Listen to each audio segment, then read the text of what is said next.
मित्रांनो, अकोली रोड आणि खंडेलवाल एरिया परिसरात गेल्या काही दिवसांपासून चोरट्यांच्या टोळीने अक्षरशः धुमाकूळ घातला असून नागरिकांमध्ये भीतीचे वातावरण निर्माण झाले आहे।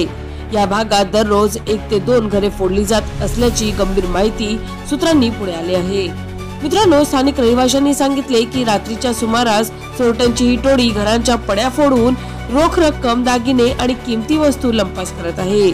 सततच्या घरफोड्यांमुळे नागरिक त्रस्त झाले असून परिसरात असुरक्षिततेची भावना वाढत चालली आहे। मित्रांनो, रहिवाशांनी प्रशासन आणि पोलिसांकडे तातडीने लक्ष घालण्याची, गस्त वाढवण्याची आणि या टोळीला ताब्यात घेण्यासाठी ठोस उपाययोजना करण्याची मागणी केली आहे।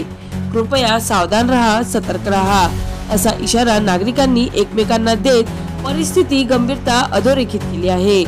मित्रांनो, नागरिकांच्या म्हणण्यानुसार पोलिसांनी या प्रकरणी योग्य ती मदत, तत्काळ कार्यवाही आणि सुरक्षा व्यवस्था मजबूत करावी अशी जोरदार मागणी करण्यात येत आहे। या वाढत्या चोरीच्या घटनांमुळे संपूर्ण परिसरात चिंता आणि भीतीचे वातावरण पसरले आहे। पोलीस पुढील तपास करीत असून चोरट्यांचा शोध घेण्यासाठी प्रयत्न सुरू आहे।